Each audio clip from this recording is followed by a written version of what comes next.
E aí, pessoal, como vocês estão? Aqui é o professor Gael. Hoje vamos para uma segunda aula de judaísmo, né? No caso, para vocês conhecerem, tá? Vou falar um pouquinho mais sobre o que é a Torá, ou Tanakh, né? E algumas curiosidades do judaísmo, tá? É uma aula curta, mas é importante para quem quer conhecer, tá? Lembrando que eu sou judeu messiânico, né? Mas, justamente por ser judeu messiânico, por acreditar em Cristo, eu também posso ir, né, numa igreja evangélica cristã, né? E, como Deus é o mesmo, eu posso ir em ambas, né? Então isso é interessante. Vamos lá? Vamos começar aqui? Bom, vamos conhecer o que é a Tanakh, ou Tanar, como alguns falam, tá? Tem mais de uma pronúncia, pode ser Tanakh ou Tanar, tá? Ah, bom, o Taná, ou Tanakh, que vocês estão vendo aqui, ele basicamente é a Bíblia judaica. Basicamente, tá? Todos os textos que estão aqui, esses pergaminhos todos, estão dentro da Tanakh. Todos. Então, todos vão fazer parte, tá? A Bíblia judaica, né, o Taná, o Tanakh, ele é basicamente igual à Bíblia cristã. Basicamente, ele é igual. Ele é exatamente igual. A única diferença é que está escrito em hebraico. E tem as versões em inglês, né? Ou árabe. Mas é a mesma coisa. Se vocês pegarem a Bíblia e pegarem a Taná, né? A Torá, vocês vão ver que é a mesma coisa. Tá? São os mesmos livros de Moisés, de Gênesis, são os mesmos profetas, é a mesma coisa. Bom, vamos lá. No caso do judaísmo messiânico, uh, existem alguns pergaminhos, alguns textos a mais, não aqui dentro da Taná, mas com pergaminhos, assim, da forma que está aqui, que fazem parte do Novo Testamento, que aí fala de Jesus, no caso de quem é messiânico. Quem não é, não vai ter. É só isso aqui mesmo, é só a Taná mesmo. Vamos lá. A Torá faz parte do Tanakh, e o Talmud é um outro livro de leis, regras, de conceitos, tá?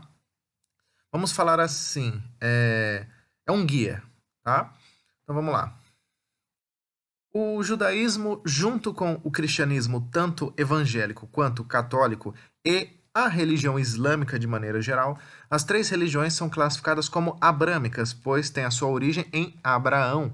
Então começou com Abraão. As três religiões são antigas e estão desde o começo do mundo. No entanto, o judaísmo é a mais antiga das três religiões. É a mais antiga. Ela é a primeira. Ela está na época ali, sabe, do, dos, e- do, dos egípcios, da Suméria, né, da antiga Babilônia. É o começo do mundo mesmo. É antigo mesmo isso aqui, né?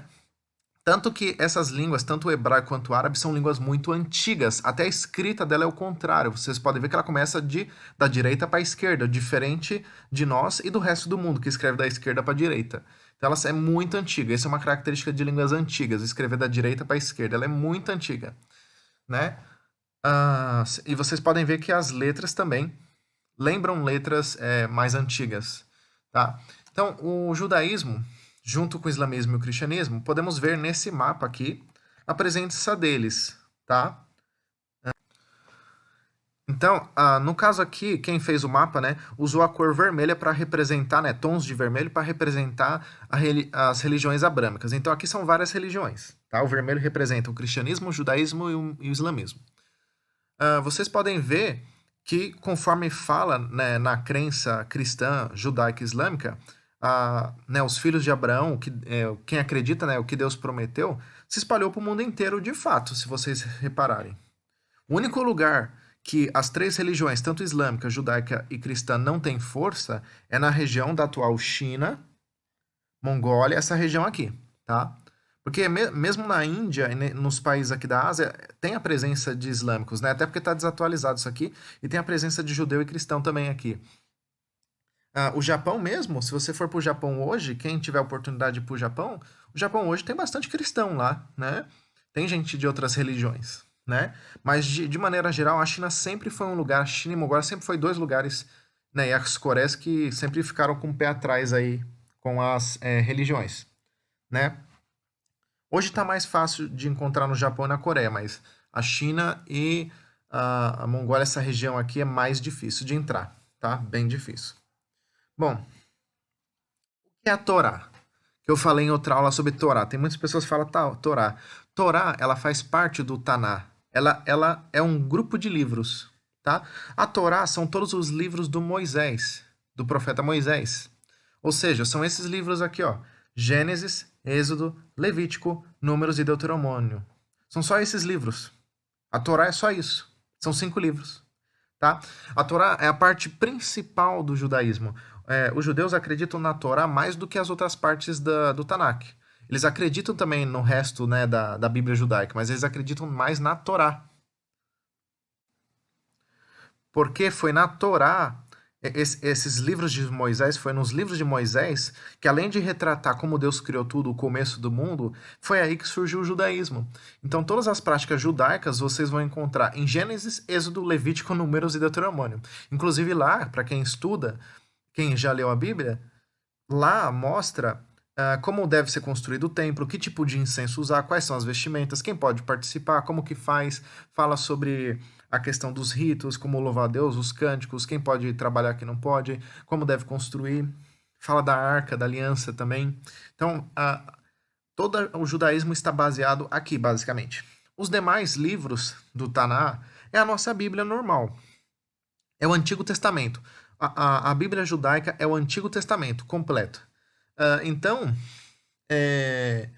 os demais profetas, ali Samuel, que aparece, Osaías, né, Daniel, todos os outros ali, eles fazem parte do Tanakh, da Bíblia judaica. Só que eles contam mais a história e profecia, enquanto aqui realmente ensina você a ser judeu. Os primeiros livros explicam a criação, explicam Deus e explicam o judaísmo, tá? Mas como eu falei, a Bíblia judaica é o Antigo Testamento dos cristãos. Se você pegar a Bíblia cristã, o Antigo Testamento é a mesma coisa que o judaísmo. É a mesma coisa. Tá? Sem tirar nenhum ponto e vírgula, é a mesma coisa. Tá? Claro que existem alguns livros, alguns pergaminhos que foram perdidos, do mesmo jeito que aconteceu dentro do cristianismo, algumas partes da Bíblia durante a época das cruzadas, né, aquelas guerras que tiveram no passado, algumas partes da Bíblia foram retiradas, outras foram acrescentadas, né, e Deus fala que não pode acrescentar nem tirar nada. A mesma coisa aconteceu com o judaísmo. Imagina os judeus que sofreram diáspora, tiveram invasão persa, romana, né, árabe, invasão tudo quanto é tipo, então você imagina eles. Então, a mesma coisa aconteceu com eles. Né? Muitos pergaminhos foram perdidos de vários profetas, de várias pessoas sumiram. Tanto que hoje algumas pessoas estão achando. Aí tem pessoas que acreditam, tem pessoas que não. Né? Ah, mas vocês vão ver que a Bíblia judaica ela prega basicamente a mesma coisa que o cristianismo. Só que ela só é um pouco mais antiga, é uma religião mais antiga. Vamos falar assim. Né? Dentro do judaísmo prega-se Cristo. Só que prega como se ele ainda não tivesse vindo, né? No judaísmo messiânico, já prega com o Novo Testamento junto, ou seja, que ele já veio e que já está nos salvando, né? Mas vocês vão ver isso aí, quem estudar, quem pegar, tá? É fácil de conseguir na internet isso aqui, tá? Comprar isso aqui. Então vamos lá. O Antigo Testamento é o Taná, é a Bíblia judaica, tá? Então o Antigo Testamento inteiro é a Bíblia judaica, tá? Todos os livros do judaísmo são os livros bíblicos, escritos em hebraico. Tá? O Deus dos judeus é o mesmo dos cristãos. Tá? Como eu falei, no caso, atenção, ó, no caso do judaísmo messiânico, que é uma vertente é tudo que está dentro da religião e são casas diferentes, ou seja, vertentes. Por exemplo, dentro do cristianismo nós temos os católicos e os evangélicos, certo? E dentro dos evangélicos temos outras vertentes. Temos, por exemplo, os mormons, temos testemunho de Jeová, temos pessoas de assembleia, enfim, um cristianismo mais esotérico e assim por diante. Tá? Então aqui é a mesma coisa, tá? Uma vertente. No caso do judaísmo messiânico, o Cristo é o mesmo. Tá? É o Cristo Jesus que a gente está falando aqui. Tá? É o mesmo. No caso do messiânico. Os que não são messiânicos, eles ainda acreditam que Cristo não veio, tá? No meu caso, eu acredito porque eu sou messiânico. Beleza? Acho que isso aí já tirou dúvida. Curiosidades que eu venho trazer para vocês. É, Bom, o Muro das Lamentações e essa saudação aqui. Sim, quando a gente fala Shalom, existem várias saudações ah, no povo judaico, né? O Shalom é o mais comum, que seria um oi, um olá, tudo bom? Só que o Shalom, para quem não sabe, o Shalom, quando a gente fala, ele também é um dos nomes de Deus, Pai, ou seja, aqui nós traduzimos como Jeová. Lá em Israel se chama Elohim ou Yahvé. Yahvé seria Javé, ou seja, Jeová. E Shalom é um dos nomes. Então Deus tem vários nomes. Deus é chamado Sabaoth, Elohim, Elion, Olam, tá? Então, ou seja, tem vários nomes. Tá? O próprio Cristo é chamado às vezes só de Messias, é chamado às vezes de Manuel, é chamado de Jesus, né? Então a mesma coisa. Então, Shalom é um dos nomes de Deus e é uma saudação também em hebraico. E uma curiosidade também, esse filme aqui essa série, né, no caso, tanto o filme como a série Jornada nas Estrelas, quem assistiu, né, dos anos 70, 80, 90, essa época aqui, conhece, né, o famoso Spock, né? Que ele faz aquela saudação com a mão, né? Vida longa e próspera.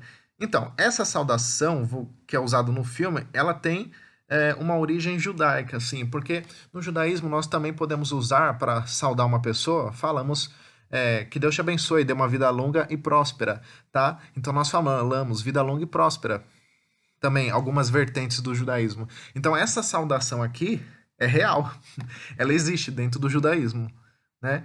Claro, não do jeito que tá aqui, mas ela existe essa saudação, tá? Então eles usaram no filme. Tem muitos filmes assim que o pessoal usou coisas de religiões e de outras culturas, né?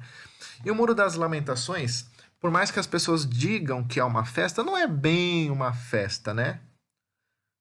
O Muro das Lamentações, como o nome fala, lamentação, é um pranto, é uma festa, não é uma festa, é um período de tristeza, então não é um momento de alegria, e sim tristeza.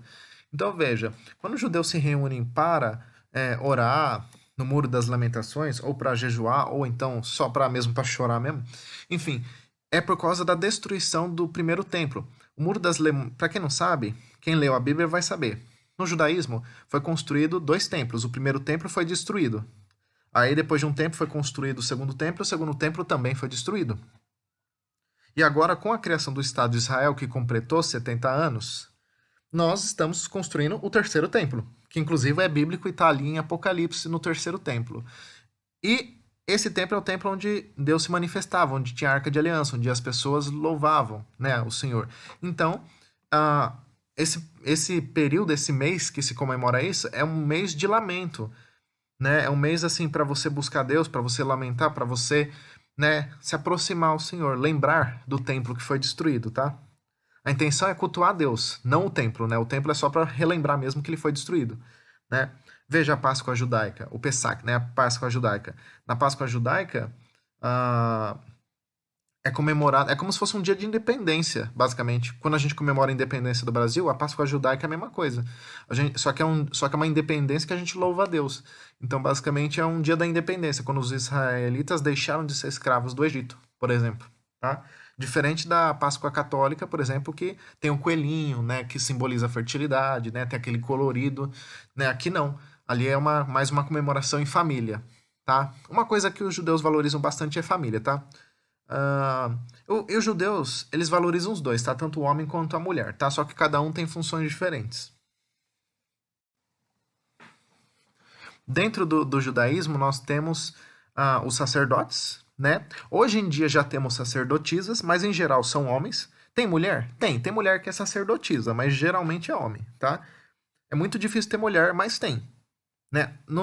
Hoje não tem nada que impeça de ter mulher, né? Principalmente nas vertentes que são messiânicas, né? Porque, como falou, a gente acredita que, tipo assim, se Deus vai revelar para quem ele quiser, ou seja, para quem tiver capacidade. Então, se a pessoa que tiver ali não tiver capacidade, ele vai revelar para outra pessoa, né? Independente se é homem ou se é mulher. Né? Então, hoje nós temos sacerdotes e sacerdotisas, assim como nós temos rabinos e rabinas. Não sei se o nome correto é rabina, né? A rabina, mas assim, tem, né? Onde eu vou, né? Não tem, só tem homens no caso, né? Mas assim, tem as vertentes que tem mulheres. Então, sim, as mulheres também podem pregar também, ok? Fazer o sacerdócio, sim. Então, o judaísmo é bem mais simples na questão do sacerdócio, porque só tem sacerdote, o sumo sacerdote e os rabinos, basicamente, assim, resumindo, né, generalizando.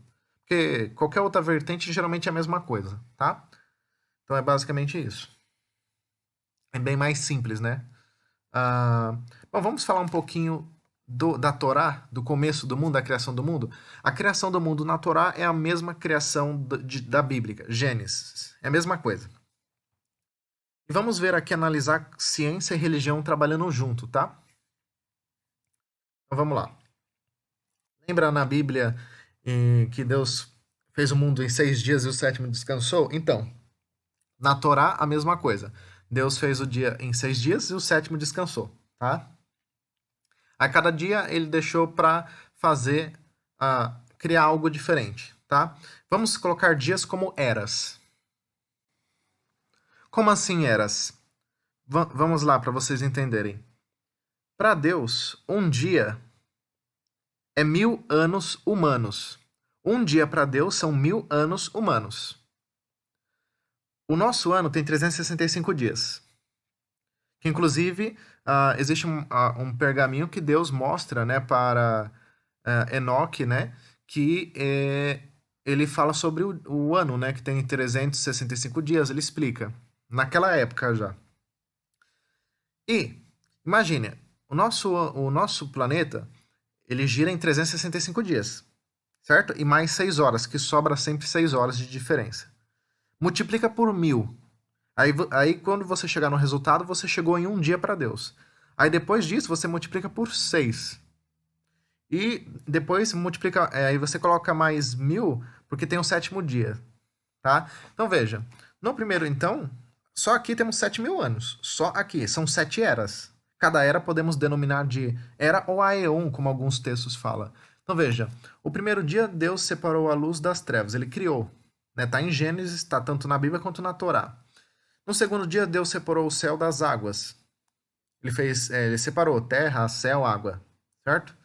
No terceiro dia, já começou a germinar as primeiras plantas, os primeiros musgos, né, plantas aquáticas, algas, né, os primeiros, o comecinho, os fungos ali, né, os plantas, bem o comecinho. No quarto dia, aí Deus fez a separação do Sol e da Lua e as estrelas. Para quem não sabe, dá uma pesquisada. Nós tínhamos duas luas. Aí tínhamos uma irmã, né, gêmea, na verdade. Aí essa irmã colidiu com a outra, os dois planetas, e aí surgiu a nossa Lua, tá? Dá uma pesquisada em astronomia que vocês vão encontrar isso aí que eu tô falando. Aí, no quinto dia, Deus começou a criar os animais, né? Tanto os aquáticos, os grandes répteis e as aves. Aqui não existia mamífero, aqui só existia animais aquáticos, grandes répteis e aves.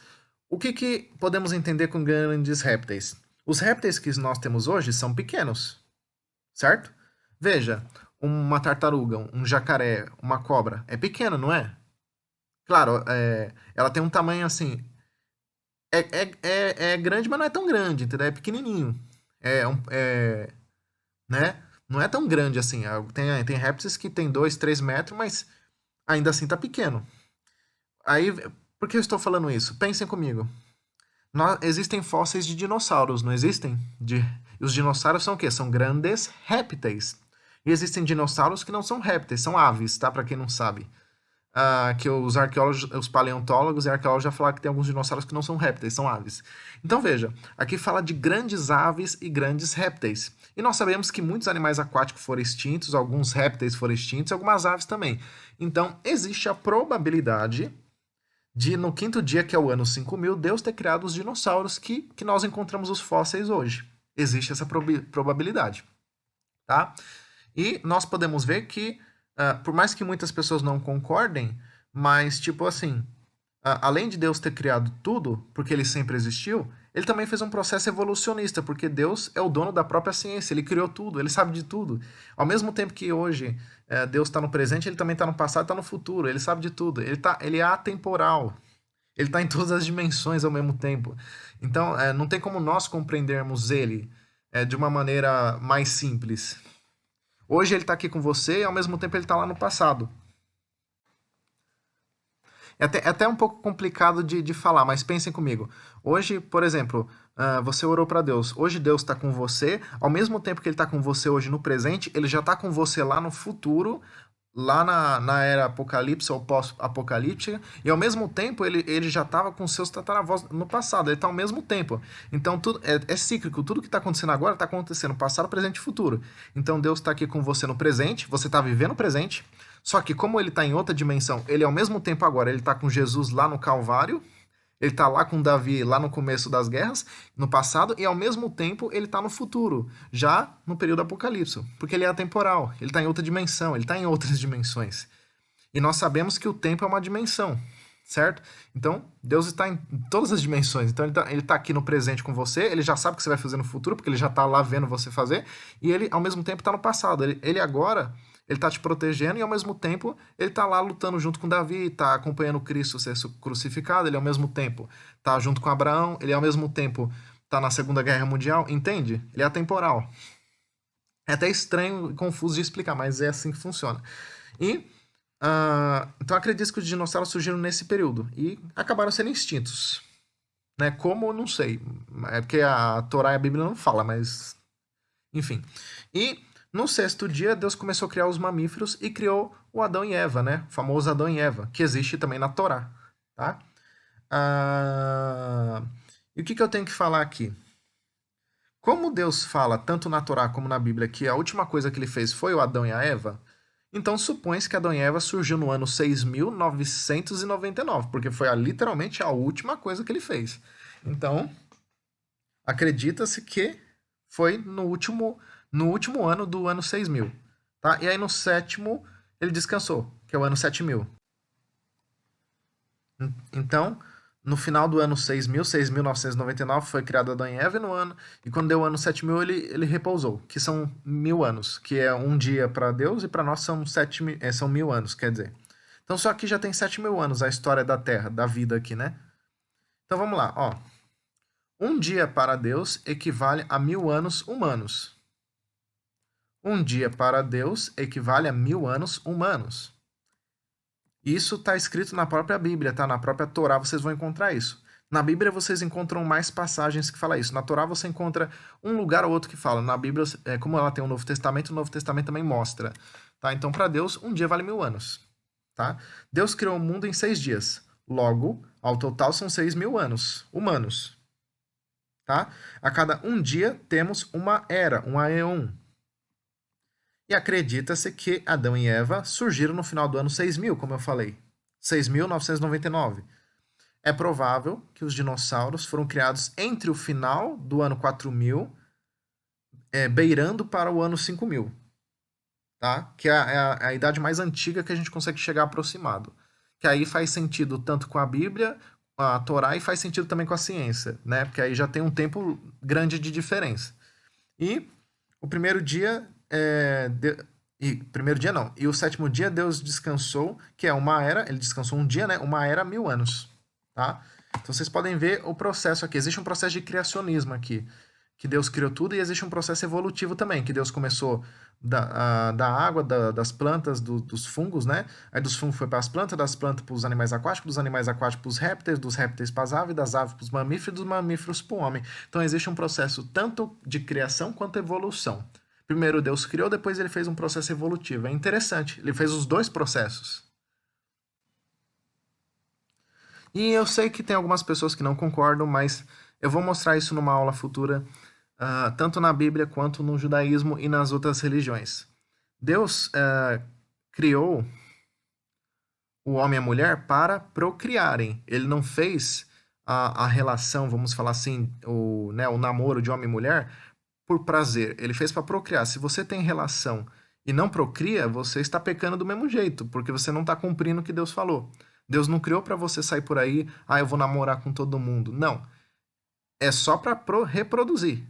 Mesmo que seja um homem e uma mulher, se os dois não estão reproduzindo, estão fazendo só por prazer, também estão errando. É só para reproduzir. Você só deve, vamos falar assim, como eu não sei se tem criança assistindo isso aqui, então eu vou falar assim, copular, que aí os pais vão saber o que que é. Copular. Só é para você copular se for para reproduzir. Se for para vocês fazer, porque eu tô com prazer, eu tô com vontade, não, você já tá errando. Você tá errando tanto no cristianismo, no judaísmo, entendeu? Por que que as religiões são contra, por exemplo, os movimentos LGBT, por exemplo? Porque não tem como reproduzir. A questão não é mulher, duas mulheres ou dois homens. A questão é, não tem como reproduzir. Por não ter como reproduzir, você está pecando. Isso é válido para um casal normal, homem e mulher. Se você não reproduz, você está pecando, entende? É só para reproduzir. A partir do momento que você usa por qualquer outro motivo, você está errando, tá? Então, assim, é só para reproduzir. Pode ver, os animais, por mais que tenham prazer, eles fazem para reproduzir, tá? E Deus vê a gente como animais, então, só que animais racionais. Então, ou seja, é somente para reproduzir. Por isso é abominável. Qualquer ato de copulação que não seja para reproduzir, seja só por prazer, é abominável. Não é questão ser conservador. A questão é, não é correto, é abominável. Entende?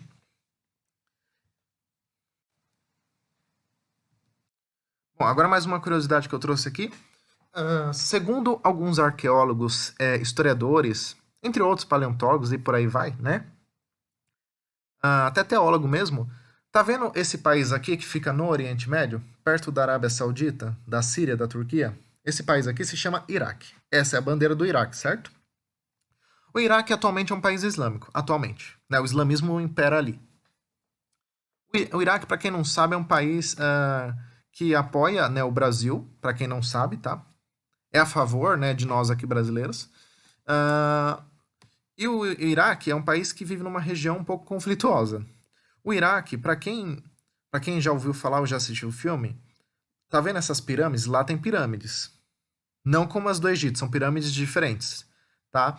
O Iraque é o berço da civilização mundial, segundo alguns arqueólogos, historiadores e teólogos. Muitos dizem que é a África, mas a África não faz sentido pelo seguinte, porque essas pessoas que dizem que são na África são as mesmas pessoas que dizem que a gente veio do macaco, e nós não viemos do macaco. Se tivesse escrito natural na Bíblia, aí poderíamos falar que sim, mas não está, então não fomos. Tanto que a Bíblia compara que somos animais diferentes. Somos seres diferentes. O macaco é um, o humano é outro. A gente não veio deles. Tá? Então veja, existe uma parte da Bíblia lá no começo, em Gênesis e na Torá também. Lá no começo, na Torá, que mostra que a criação do mundo, Adão e Eva surgiram numa região entre os rios Tigre e Eufrates, perto de alguns montes, temos os Montes Zagros, e perto de um golfo pérsico aqui. Tá? Perto dessa região aqui que tem um golfo. E para quem já estudou história, a cidade de Ur, que fica no Iraque, é a cidade mais antiga do mundo, é a cidade onde Abraão viveu, tá? E para complementar ainda, vou falar para vocês que as línguas mais antigas, né, os povos mais antigos que surgiram também foi na região da Suméria, Mesopotâmia, onde temos os babilônicos, que também é essa região aqui do Iraque, tá? Algumas pessoas vão dizer que é a Índia. Mentira que não é a Índia. A Índia já estava bem mais evoluída, já tinha muito mais coisa já. Então, essa região aqui é uma região que dá, principalmente aqui perto do rio Tigre e Eufrates, é uma região que dá para você plantar vários tipos de plantas, de tudo quanto é espécie, você consegue plantar. Devido às guerras e à seca que assola atualmente lá, então hoje já não é tão possível. Mas quando a vegetação estava intacta, né, era possível plantar de tudo. E a Bíblia fala de um jardim do Éden que é possível plantar de tudo. Então alguns historiadores arqueológicos dizem que o jardim do Éden fica bem aqui no final, bem aqui embaixo, próximo de Ur, aqui nessa região aqui do Iraque, na Suméria. Só que aí vocês falam, mas são 4 rios. Sim, existem alguns rios que passam aqui, rios menores, que são citados na Bíblia e na Torá. Temos o rio Eufrates, que é citado, o rio Tigre, e tem outros rios que cortam aqui, que são rios menores. Mas aí vocês vão ver depois. E tem uns montes que são citados também. Então é uma curiosidade. Então são o que eles acreditam, né? Ninguém tem certeza, é o que acredita-se, né? Então veja, curiosidade sobre o Iraque, o rio Tigre e Eufrates, onde é citada a Bíblia, onde Adão e Eva ficou, então o Jardim do Éden por aqui, provavelmente. A cidade de Abraão é a cidade de Ur, na Mesopotâmia, então Ur faz parte do Iraque e fez parte da Mesopotâmia, antiga Suméria, né? O Jardim do Éden secou com os anos, ao que eles acreditam, porque ali virou uma região desértica seca. Também teve guerra, teve inundação, teve tudo que você imagina, teve ali. E Adão e Eva foram colocados nessa região, segundo arqueólogos e historiadores. E para confirmar, algumas partes da Bíblia e da Torá citam também o mar Mediterrâneo que fica aqui em cima, ó. Mas, como eu falei, são aproximações, não tem certeza, mas tudo indica, segundo a Bíblia e a Torá, que os primeiros povos humanos surgiram aqui no Iraque e que Abraão surgiu aqui também, na cidade de Ur, aqui, né, próximo da cidade de Ur, e que o Jardim do Éden fica aqui. Então, Adão e Eva também seria dessa região, tá? Que mais? E para curiosidade também, ah, alguns grupos de cristãos e até mesmo judeus, né, já usaram no passado, né, alguns ainda usam, né, a famosa astrologia, que é, sabe, signo, horóscopo, esses negócios aí, né, e essa ciência, astrologia, surgiu aqui também no Iraque, onde são chamados caldeus, tá nessa região aqui. Tá, então, curiosidade aí. Eu acho que agora podemos terminar, né, a aula. Acho que eu falei tudo que tinha que falar, né? Certo? E é isso. Vamos ficar por aqui. Acho que é isso, né? Então vamos ficar por aqui. Vejo vocês na próxima aula. Valeu, falou!